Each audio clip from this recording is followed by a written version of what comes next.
할렐루야. 우리가 섬기는 성삼위 하나님의 크신 사랑과 은혜와 은총이 여러분 가운데와 또 우리의 예배 가운데 충만하시기를 주님의 이름으로 축복합니다. 오늘 아침에 읽어드린 이 본문 말씀을 중심해서 불순종의 책임 전가를 더하여 라는 제목을 가지고 말씀을 드리고자 합니다. 우리는 지난 두 주일에 걸쳐서 사울 왕의 불순종의 행태를 살펴보았습니다. 특별히 출애굽한 아말렉을 진멸하여서 여호와의 정의를 세워가라, 하나님의 정의를 세우라는 하나님의 준엄한 명령을 자신의 명예심과 그리고 물욕에 빠져서 불순종한 것을 살펴보았습니다. 사무엘 선지자가 그렇게 당부했음에도 불구하고 사울은 보란듯이 불순종의 길을 선택했습니다. 이제까지는 어떻게 살아왔든지 이제부터는 순종의 삶을 살아가시기 바랍니다 라고 하는 간절한 이 사무엘 선지자의 부탁이 있었습니다. 당부가 있었습니다. 그래서 그에게 소위 미션을 안겨주었지 않습니까? 그런데 이 사울은 정말 보란듯이 하나님의 말씀을 거역했습니다. 불순종했습니다. 이제 오늘 본문 말씀, 특히 12절 중반절 말씀을 보면 사울이 얼마나 뻔뻔한 사람인가 하는 것을 똑똑히 볼 수가 있습니다. 12절 중반절 말씀에 보면 사울이 갈멜에 이르러 자기를 위하여 기념비를 세우고 발길을 돌려 길갈로 내려갔다 하는지라, 이 말씀이 기록이 되어 있습니다. 사무엘의 당부에도 불구하고 보란듯이 하나님의 명령을 불순종하고도 자신의 이름을 위해서 갈멜에 기념비를 세웠다라고 하는 것은 사울이 아말렉을 물리친 그 승리의 영광을 하나님께 돌리지 아니하고 자기 자신에게 돌렸다라고 하는 것입니다. 이것이 바로 사울의 뻔뻔함이죠. 사울의 오만함, 사울의 교만이라고 말할 수가 있는 것입니다. 10절과 11절 말씀을 보시면 여호와의 말씀이 사무엘에게 임하니라. 이르시되 내가 사울을 왕으로 세운 것을 후회하노니 그가 돌이켜서 나를 따르지 아니하며 내 명령을 행하지 아니하였음이니라 하신지라. 사무엘이 근심하여 온 밤을 여호와께 부르짖으니라. 이렇게 기록이 되어 있습니다. 사울의 불순종에 하나님도 슬퍼하셨고 하나님의 선지자 사무엘도 밤을 새워서 근심하며 기도했다고 말하고 있습니다. 그런데 사울은 그 시간에 희희낙낙 자신을 위해서 성전비를 세웠다고 했습니다. 하나님은 후회하시고 선지자 사무엘은 밤을 새워서 근심으로 하나님께 기도하고 있는데 사울은 이렇게 뻔뻔하게도 자기를 위해서 성전비를 세우고 있었다, 이렇게 기록을 하고 있습니다. 사울의 신앙 양심이 죽은 것입니다. 순수한 신앙 양심을 가진 정상적인 그리스도인들은 모든 영광을 하나님께 돌려드립니다, 이렇게 합니다. 그러니 사울 왕이 제 정신이 아니다, 이렇게 말할 수 있는 것입니다. 그리고 진정한 하나님의 사람이 아니다, 이렇게 단정할 수가 있습니다. 그리고 더욱 가관인 것은 자신의 명령심과 그리고 무력을 이기지 못해서 진멸하라고 하는 하나님의 명령을 보란듯이 불순종했던 사울이 3차례나 걸쳐서 자기 변명을 늘어놓으면서 진멸하지 않고 남긴 것에 대한 책임을 백성들에게 전가하는 이와 같은 교활한 모습을 보이고 있는 것을 볼 수가 있습니다. 먼저 15절 말씀을 읽어보겠습니다. 사울이 이르되 그것은 우리가 아말렉 사람에게서 끌어온 것인데 백성이 당신의 하나님 여호와께 제사하려 하여 양들과 소들 중에서 가장 좋은 것을 남김이요 그 외의 것은 우리가 진멸하였나이다 하는지라. 그리고 20절부터 21절 말씀을 읽겠습니다.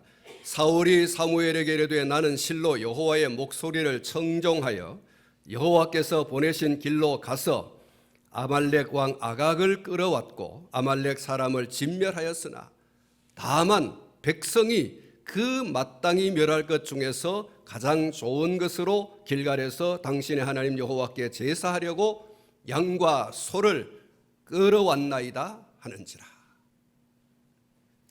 그리고 마지막으로 24절 말씀에 보면 이렇게 기록이 되어 있습니다.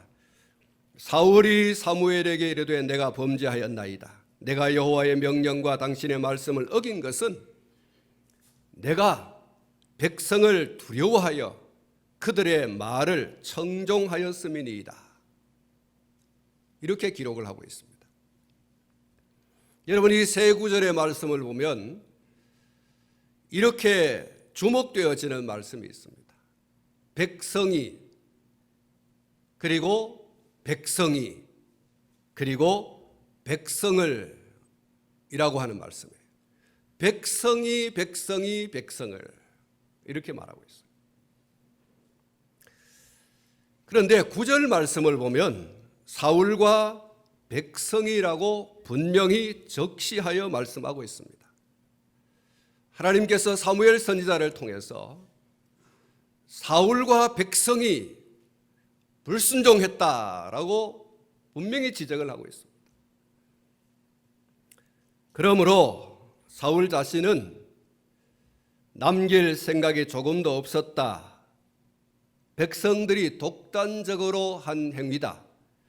백성들 때문에 불가피하게 저지른 일이었다라고 하는 이 변명은 한 나라의 통수권자로서는 매우 부적절한 언사가 아닐 수가 없습니다. 설사 백성이 자신과 상관없이 독단적으로 한 행동이었다고 하더라도 그 일에 대한 책임을 왕인 자기 자신이 지려고 해야지만 진정한 군주의 모습을 가진 사람이다라고 할 수 있을 터인데 사울은 전혀 그런 모습을 보여주지 않습니다. 백성이 그렇게 했고 백성을 두려워해서 내가 어쩔 수 없이 그렇게 했다라고 모든 책임을 백성들에게 밀어붙여버리는, 나는 아무런 잘못이 없어요, 나는 그저 백성들에게 떠밀려서 이렇게 했을 뿐이지 나는 책임이 없습니다, 나는 죄가 없습니다, 이렇게 말하는 이 사울의 모습이 정말 초라하다, 이렇게 단정할 수 있겠습니다. 사랑하는 성도 여러분, 사울이 선지자 사무엘로부터 진멸하지 않고 남겨온 사실에 대해서 물었을 때에 그는 처음에는 완강하게 자신은 그 일에 상관이 없다, 이렇게 모든 책임을 백성들에게 돌리다가 선지자 사무엘이 두 번째 다시 물었을 때에는 나는 아각만 살려왔고 그리고 나머지 물건은 백성들이 한 일이다, 이렇게 백성들 잘못이 조금 있고 나도 잘못이 좀 있다, 이렇게 반반 이렇게 이야기를 하죠. 그리고 세 번째로 사무엘 선지자가 다시 물었을 때에 모든 책임이 자신에게 있는 것처럼, 이 모든 잘못이 내게 있는 것처럼 그렇게 이전과는 전혀 다른 전향적인 태도를 보이면서도 백성들이 두려워서라고 하는 그 단서를 붙이고 있어요. 내가 모든 잘못을 했습니다, 하나님께 나가서 회개하겠습니다, 이렇게 말하는데 토를 하나 달고 있어요. 백성들이 두려워서 그랬다.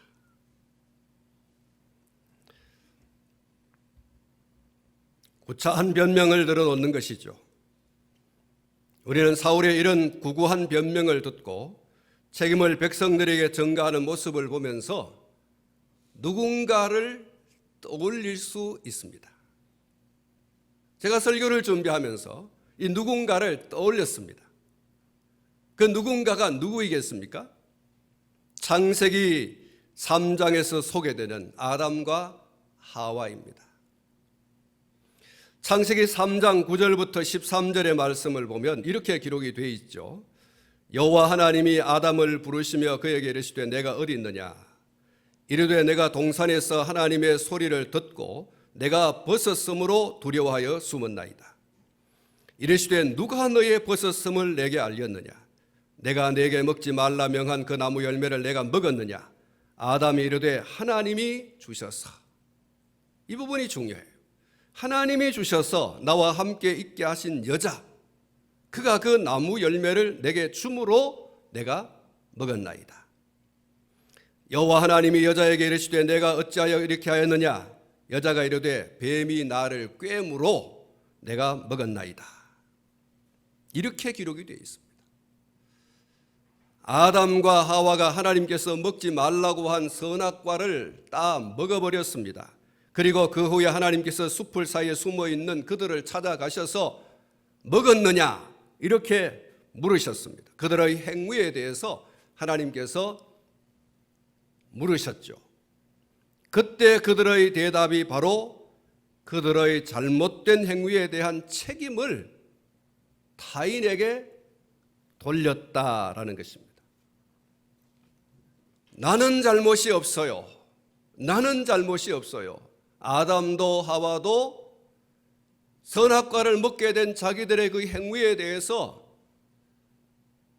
우리는 잘못이 없다, 나는 잘못이 없다라고 철저하게 부정하면서 그 책임을 아내에게 돌리고 뱀에게 돌리고 하는 책임 전가하는 초라한 모습을 볼 수가 있습니다.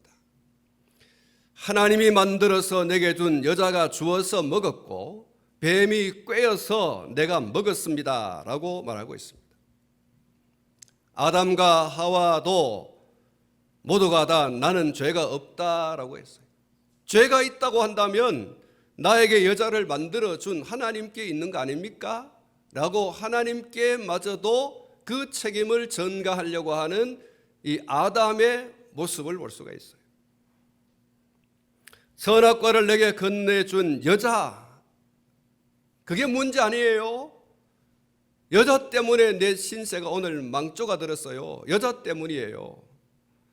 내가 하나님의 말씀을 불순종한 것은 내 자의가 아니고 옆에 있는 여자, 그 여자 때문에 문제가 생겼어요 라고 여자에게 책임을 전가합니다. 하나님께서 여자에게 물었지 않습니까? 네가 정말 먹었냐? 왜 그랬냐?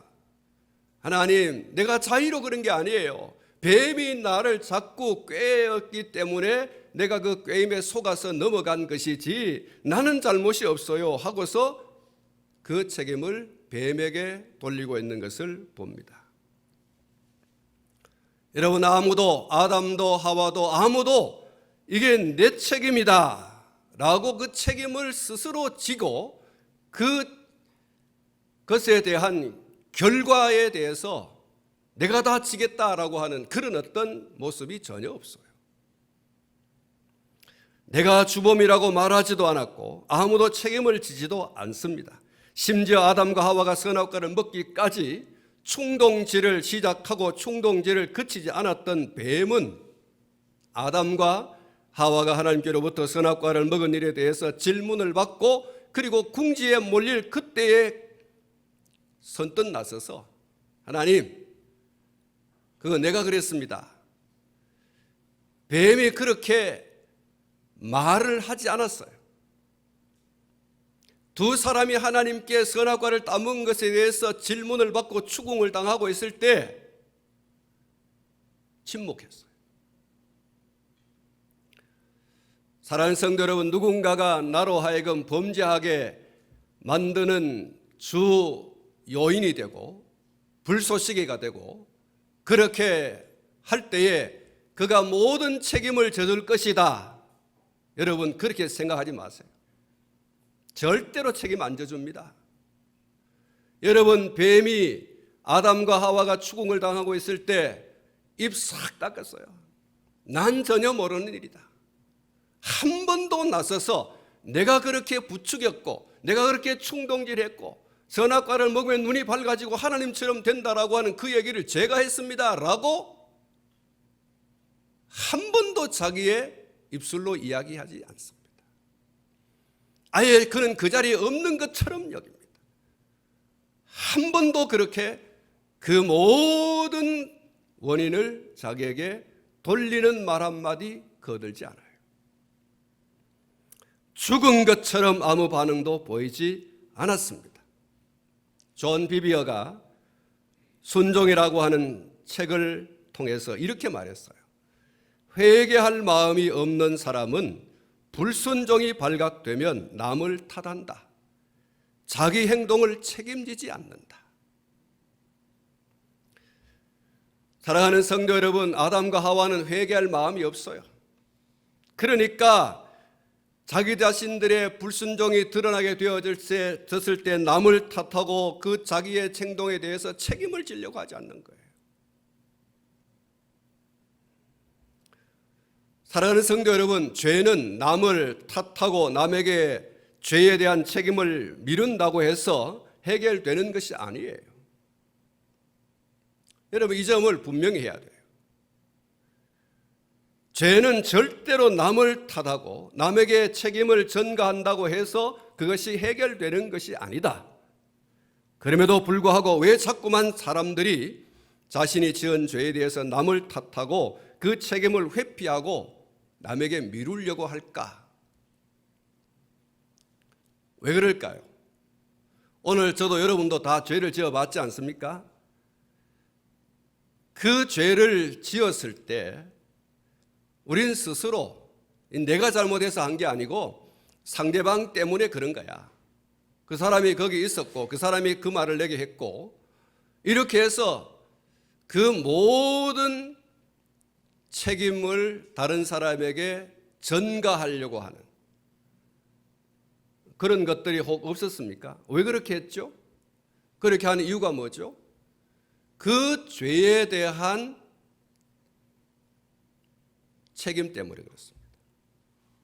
다시 말하면 죄에는 반드시 심판이 따라옵니다. 징벌이 따라오는 거죠.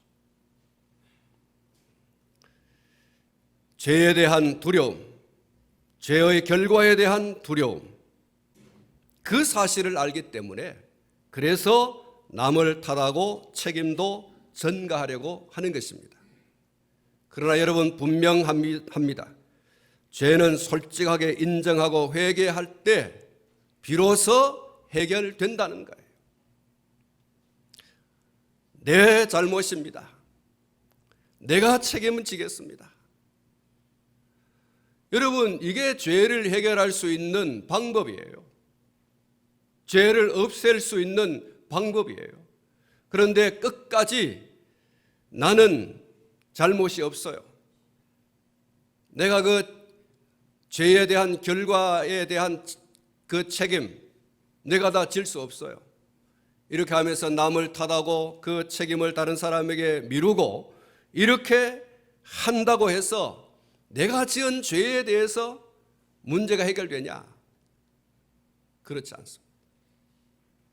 죄는 회개함으로 해결됩니다.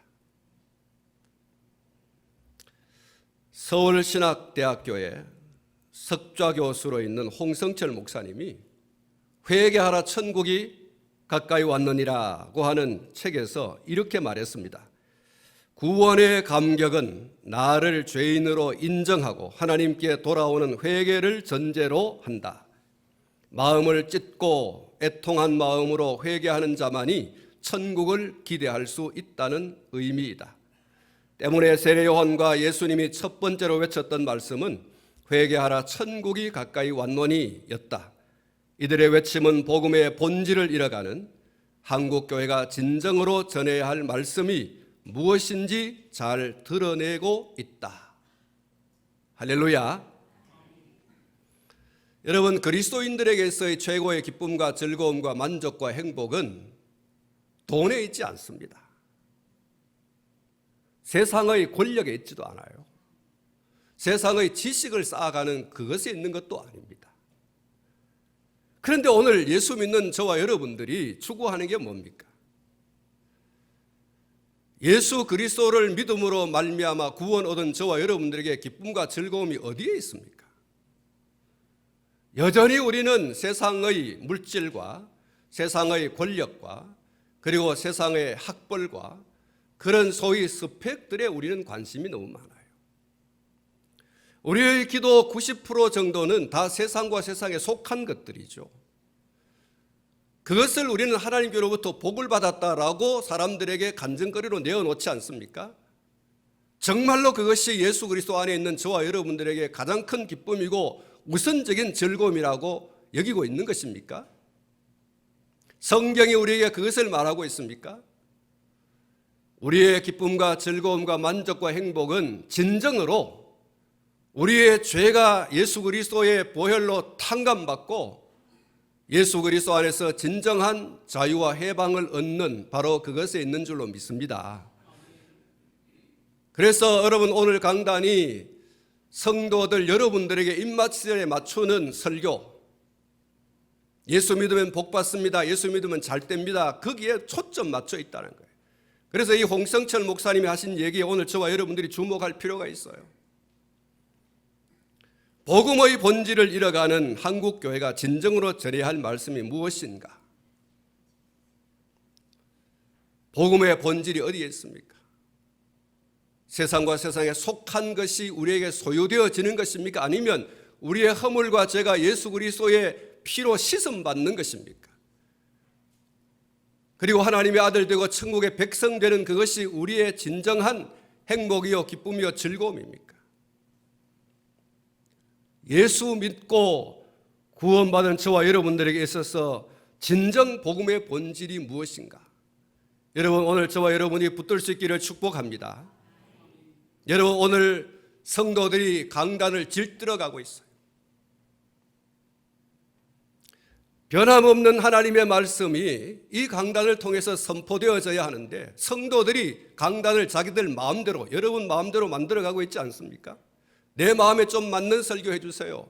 내가 좀 즐거워할 수 있는 설교를 해주세요. 우리가 세상에서 돈 잘 벌고 그리고 또 권력을 얻고 뭐 세상에서 소위 잘 나가는 출세할 수 있는 그런 것들 좀 얘기해 주세요. 물론 성경에 그런 얘기도 하고 있지만 그건 복음의 본질이 아니에요. 복음은 회개하라, 천국이 가까이 왔느니라. 할렐루야. 예수 믿을 때에 천국을 이룬다는 거예요. 예수를 믿고 죄 문제가 해결되어지고 하나님의 아들이 되고 천국의 백성이 되어지는 거기에 진정한 기쁨과 즐거움이 있다는 이게 복음의 본질이에요.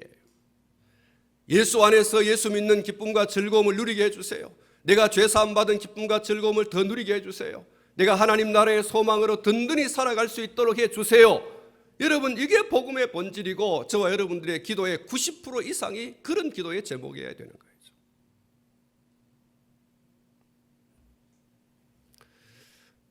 사랑하는 성도 여러분, 회개가 죄 문제를 해결하고 천국을 맛보는 유일한 답인 것을 믿으시기를 축복합니다. 요한일서 1장 9절 말씀에 보면 만일 우리가 우리 죄를 자백하면 그는 미쁘시고 의로우사 우리 죄를 사하시며 우리를 모든 불의에서 깨끗하게 하실 것이요 라고 했습니다. 이사야 55장 7절 말씀에 악인은 그의 길을, 불의한 자는 그의 생각을 버리고 여호와께로 돌아오라. 그리하면 그가 긍휼히 여기시리라. 우리 하나님께로 돌아오라. 그가 너그럽게 용서하시리라. 이렇게 말씀하고 있습니다. 사랑하는 성도 여러분, 죄는 감추려고 하면 할수록 더 불안하고 더 두렵고 더 무섭습니다. 그리고 더 많은 죄를 플러스 시킵니다. 그래서 심판의 강도를 더하게 합니다. 사랑하는 성도 여러분, 죄는 감추면 감추려 할수록 없어지는 게 아니라 더 불안하고 더 두렵고 더 무서운 거예요. 그런 얘기를 하지 않습니까? 길을 가다가 죄 지은 사람은 경찰관이 다른 사람을 잡으려고 호루라기 부는데 자기를 잡으려 오는 줄 알고 그렇게 벌벌 떤다는 거예요. 휙 돌아보는 거죠. 날 잡으러 오는 거 아니야? 여러분, 죄는 회개함으로 씻어지는 것이고 없어지는 것이지 감추려고 하면 할수록 더 불안해요. 무서운 거예요. 두려운 거예요. 그리고 그것을 그 두려움과 그 불안과 그 초조함 같은 것들을 없애기 위해서 또 다른 죄의 껍질을 덧붙이는 거예요.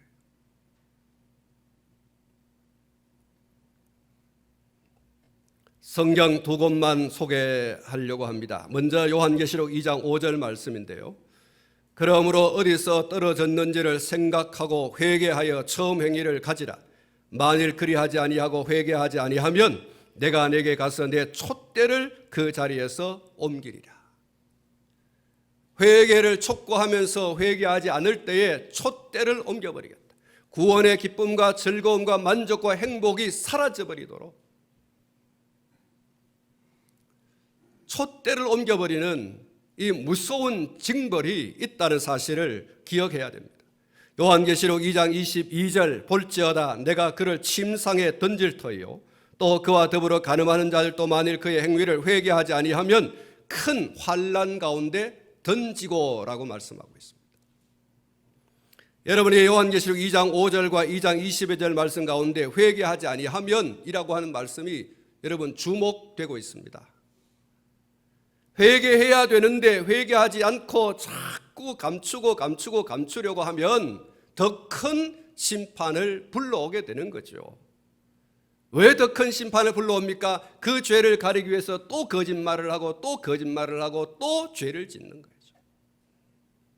그래서 더 큰 죄에 대한 형벌을 면하기 어렵다라는 거예요. 사랑하는 성도 여러분, 죄가 있다면 남 탓으로 돌리지 않기를 축복합니다. 남에게 전가시키려고 하지 않기를 바랍니다. 그 모습이 아담의 모습이고 그 모습이 하와의 모습이고 그 모습이 오늘 이 본문에 나오는 사울의 모습인 거예요. 여러분 3번이나 사무엘이 물었잖아요.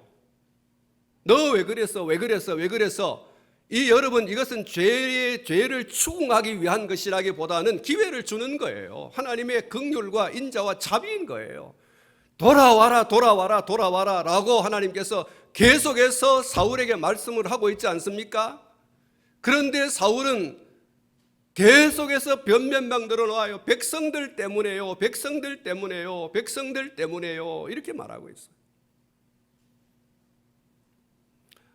여러분 앞에 말씀을 드렸습니다만 처음에는 완강하게 나는 아무 잘못이 없다라고 말했다가 두 번째 사무엘이 말했을 때에 나는 이렇게 아각만 살렸고 백성들은 모든 짐승을 살렸다라고 죄의 그 책임을 반반 지려고 했어요. 그리고 마지막에는 어떻게 했습니까? 이 모든 책임이 내게 있습니다라고 말하면서도 백성들 두려워서 이렇게 말합니다. 결과적으로 세 말씀을 다 같이 합치게 보면 여러분 변명으로 일관하고 있다라고 말할 수밖에 없어요. 난 모든 잘못을 질 수 없습니다. 이 모든 책임을 내가 홀로 지고 갈 수 없습니다. 이렇게 말하는 것이죠. 그러므로 죄를 인정하고 회개하고 용서받고 깨끗하게 되는 기쁨과 즐거움을 오늘 저와 여러분들이 선택해야 돼요. 이 사울의 길, 아담의 길, 하와의 길 가면 여러분 필시 우리에게 구원의 즐거움과 기쁨이 만족과 행복이 다 사라져 버릴 거예요. 여러분 절대로 숨기고 감추려 하지 말고 사실은 여러분 드러내고 1907년도 평양 장대현 교회에서 일어났던 그 회개 운동이 어떤 것입니까? 죄를 드러내는 것입니다. 거기에서부터 여러분 성령의 충만한 임재와 능력이 역사를 했고 그것은 한국 교회의 대부흥을 가져오는 시발점이 되었지 않습니까? 시편 32편 1절부터 5절 말씀에 이렇게 말하고 있어요. 허물의 사함을 받고 죄를 자신의 죄가 가려진 자는 복이 있도다. 마음에 간사함이 없고 여호와께 정죄를 당하지 아니하는 자는 복이 있도다. 내가 입을 열지 아니할 때에 종일 신음함으로 내 뼈가 쇠하였도다.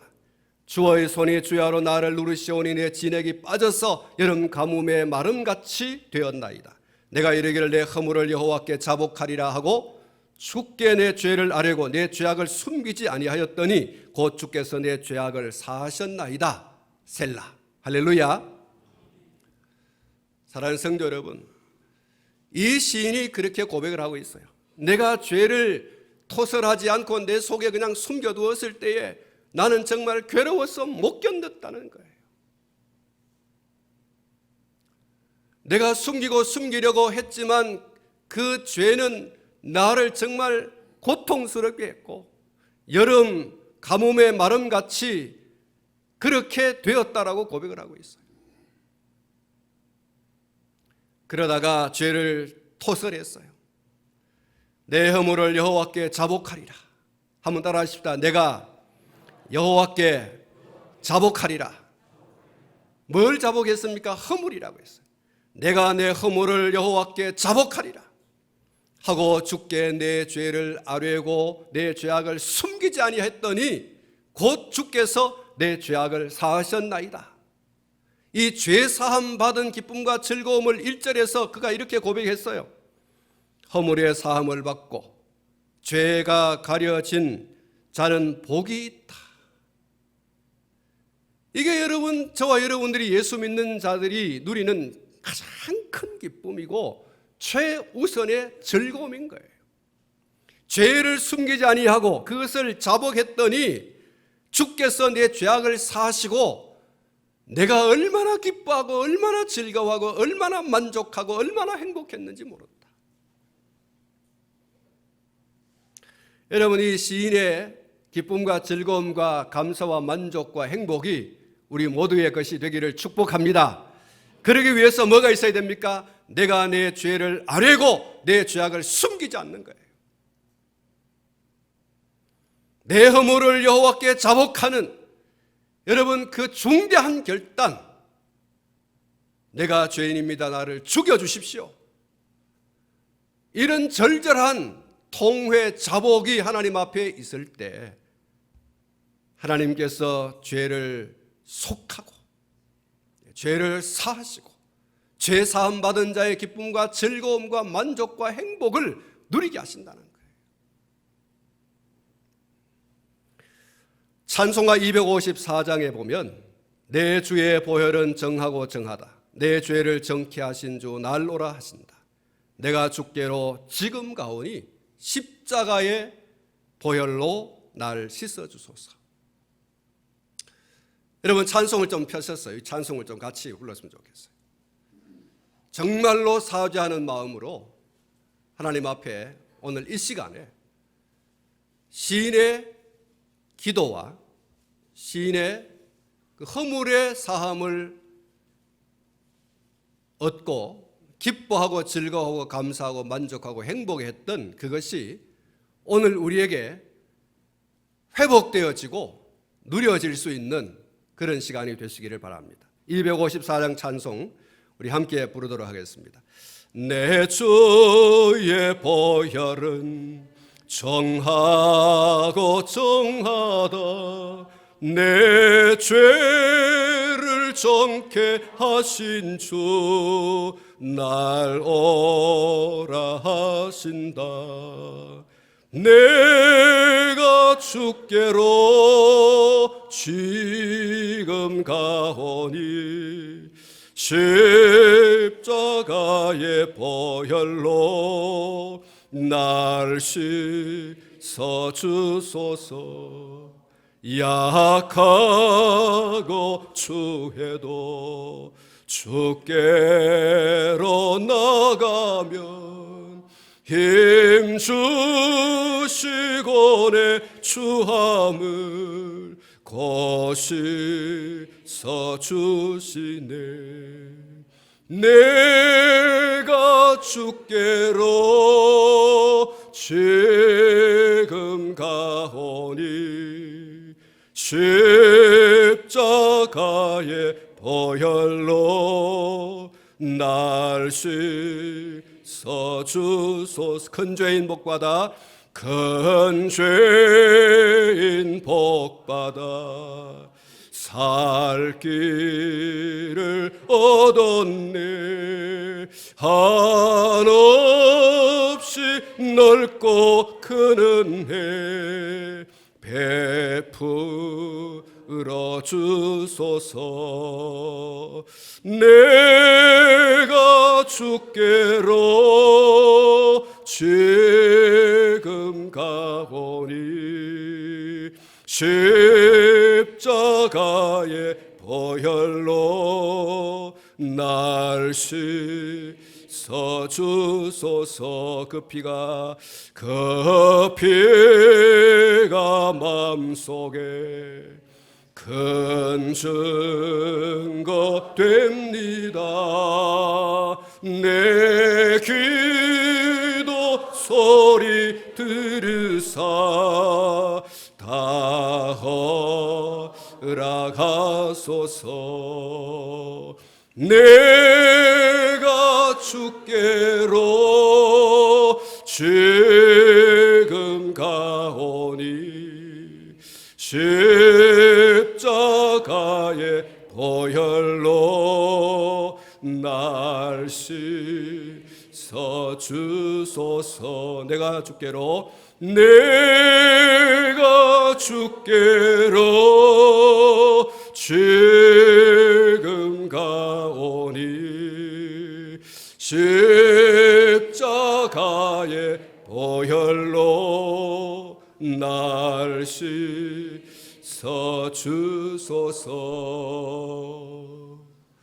할렐루야. 여러분, 죄는 회개함으로 씻어진다 그랬어요. 오늘 이 본문 말씀을 보면 사울이 자기의 죄를 회개하는 듯이 보입니다. 그러면서도 백성들이 두려워서라고 이야기합니다. 그리고 사무엘에게 뭐라고 얘기합니까? 30절 말씀 보면 이런 말씀이 있습니다. 사울이 이르되 내가 범죄하였을지라도 이제 청하옵나니 내 백성의 장로들 앞과 이스라엘 앞에서 나를 높이사 나와 함께 돌아가서 내가 당신의 하나님 여호와께 경배하게 하소서 하더라. 여러분, 사울의 이 회개 이야기는 진정한 회개가 아닙니다. 사울은 백성들 앞에서는 아무런 잘못이 없다고 하는 것을 사무엘에게 이야기해 달라고 주문합니다. 그러면서 아무도 없는 데서 나 용서해 달라 이렇게 얘기해요. 여러분, 앞에 제가 사울이 뻔뻔하다 얘기했지 않습니까? 사울은 정말로 뻔뻔합니다. 자신의 지은 죄가 확실하고도 분명한데도 백성들 앞에서는 나를 죄인 취급하지 말아달라. 백성들 앞에서는 나를 좀 높여달라는 거예요. 여러분, 진정한 회개는 하나님 앞과 사람들 앞에서 내가 범죄했다고 솔직하게 인정하는 거예요. 그리고 토설하는 겁니다. 우리가 하나님 앞에 회개하는 것도 중요하지만 그 회개가 남에게 알려질까 두려워해서는 안 된다는 거예요. 하나님 앞에서와 사람 앞에서 내가 죄인인 것을 솔직하게 인정하고 하나님이여 나를 용서해달라. 그게 진정한 회개가 아니겠어요? 사울의 불순종도 문제이지만 더 큰 문제는 죄를 인정하고 회개하려고 하기보다도 남의 탓으로 돌리고 책임을 전가하려는 태도입니다. 회개를 한다고 하지만 진정한 회개의 모습으로 하나님 앞에 서지 않는 그 모습이 더 큰 문제예요. 이런 태도는 용서받지 못할 심판으로 다가온다는 사실을 명심해야 합니다. 그러므로 회개해야 합니다. 그리고 회개할 때에 죄의 결과인 심판으로 인한 필연적인 불안, 그리고 초조와 두려움, 그리고 무서움, 이런 것들이 사라지고 깨끗하게 되는 것과 천국의 기쁨과 그리고 즐거움을 누리는 자가 된다고 하는 이 사실을 오늘 저와 여러분들이 기억했으면 합니다. 그리고 하나님 앞에 회개한다면 하나님과 사람들 앞에서의 부끄러움을 개의치 말자. 그리고 하나님 앞에 토설하자. 그래야 용서받게 됩니다. 그래야 마음의 모든 짐을 벗게 돼요. 죄의 결과로부터 오는 불안과 두려움과 초조함, 이런 것들이 여러분 사라지고 그 자리에 기쁨과 즐거움과 만족과 행복이 둥지를 틀게 되는 줄로 믿습니다. 오늘 저와 여러분들에게 이런 기쁨과 즐거움과 감사와 만족과 행복의 둥지가 있는 그런 심령이기를 원해요. 예수 안에 있는 나에게 기쁨과 즐거움과 만족이 있어야 되지 않겠습니까? 결코 정죄함이 없는 그 기쁨과 즐거움과 만족과 행복이 저와 여러분들에게 누려지는 오늘 이 아침이 되시고 우리의 평생이 되시기를 주님의 이름으로 축복합니다.